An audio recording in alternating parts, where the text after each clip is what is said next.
ঘরে থাকা 3টি উপকরণে এই মজার রেসিপিটি 5 মিনিটে বানিয়ে নিতে পারবে। অয়েল ফ্রি, সাথে ভীষণ হেলদি, আর এটা খেতে যে কি মজা, ভিডিওটি পুরোটা না দেখলে বিশ্বাসই করবে না। আর বাচ্চাদের টিফিন থেকে সকালে ব্রেকফাস্ট সব কিছুতেই রাখা যাবে। প্রথমে লাগবে কয়েক পিস পাউরুটি। তো এখানে 4 পিস পাউরুটি নিয়েছি। তোমরা যতগুলো নাস্তা তৈরি করবে সেই হিসাবে পাউরুটি নিয়ে নেবে। এখানে পরিমাণে 1 কাপ বেসন আছে।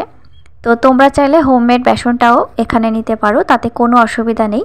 বেসনের বদলে এখানে ময়দা বা চালের গুঁড়ি, কর্নফ্লাওয়ার সব কিছু নেওয়া যাবে। এবার স্বাদমতো লবণ দিলাম, একটু জিরার গুঁড়ো দিলাম। এবার দিয়ে দেবো একটু লাল লঙ্কার গুঁড়ো, খুব বেশি ঝাল ভালো লাগবে না খেতে। এরপর একটু ভাজা মশলা দিয়ে দিলাম। এবার দিয়ে দেবো একটু হলুদের গুঁড়া, 1 চিমটেরও কম আমি ব্যবহার করেছি প্রত্যেকটা মশলা। এবার এখানে কসুরি মেথি দিয়ে দিলাম, এটা প্রায় 4 চামচের 1 চা চামচ হবে। শুকনো উপকরণ ভালো করে আগে মিশিয়ে নিতে হবে। কসুরি মেথির বদলে আমরা এখানে ধনিয়া পাতা ব্যবহার করতে পারি। তো দেখো শুকনো উপকরণ ভালো করে মেশানো হয়ে গেছে। এবার এখানে নর্মাল জল দিয়ে ব্যাটার বানিয়ে নিতে হবে।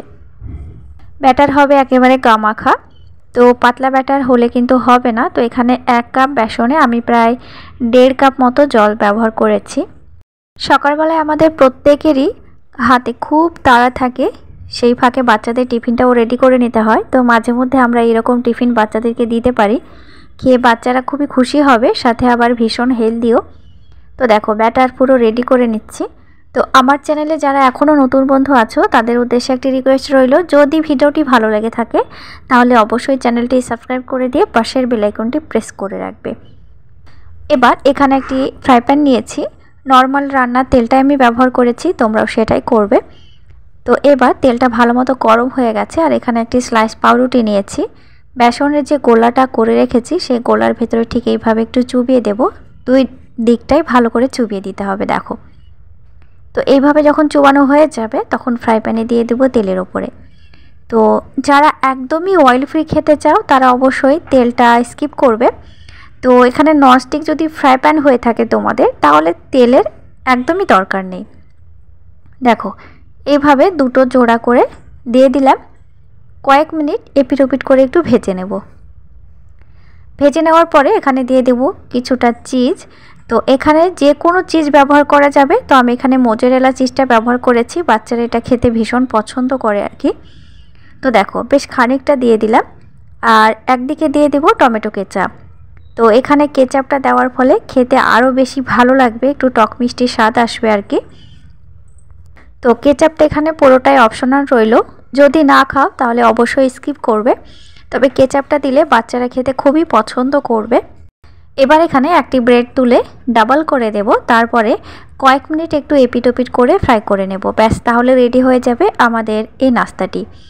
এটা ডিম দিয়েও করা যাবে, তবে ডিম দিয়ে করলে কি হবে বলো তো, সবাই তো আর ডিম খায় না।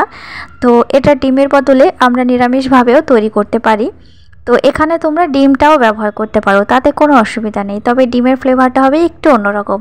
তবে এইভাবে একটু বানিয়ে খেয়ে দেখতে পারো, ভীষণ ভালো লাগে খেতে। এবার একটি সার্ভিং ডিশে তুলে নেব, আর এটাতে একদমই তোমরা তেল খুঁজেই পাবে না। দেখো নাস্তাটি এবার 4 ভাগ করে কেটে নিচ্ছি, তবে কেটে নেওয়ার পরে তোমাদেরকে দেখাবো ভেতর থেকে কতটা লোভনীয় হয়েছে আজকের নাস্তা। 5 মিনিটে বানিয়ে নিতে পারবে, 5 মিনিটের থেকে বেশি সময় একদমই লাগবে না।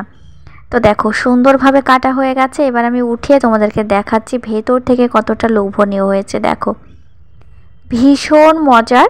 তো বাড়িতে অবশ্যই একবার ট্রাই করো। আর আজকের রেসিপিটি তোমাদের কেমন লেগেছে আমাকে কমেন্টের মাধ্যমে অবশ্যই জানিয়ে দিও, আমি কিন্তু কমেন্টের অপেক্ষায় রইলাম। আর চ্যানেলটি সাবস্ক্রাইব করে দিয়ে পাশের বেল আইকনটি অবশ্যই প্রেস করে দিও। নতুন নতুন রেসিপি নিয়ে ফিরে আসবো আবার নেক্সট এপিসোডে। ততক্ষণ তোমরা ভালো থেকো। Thank you.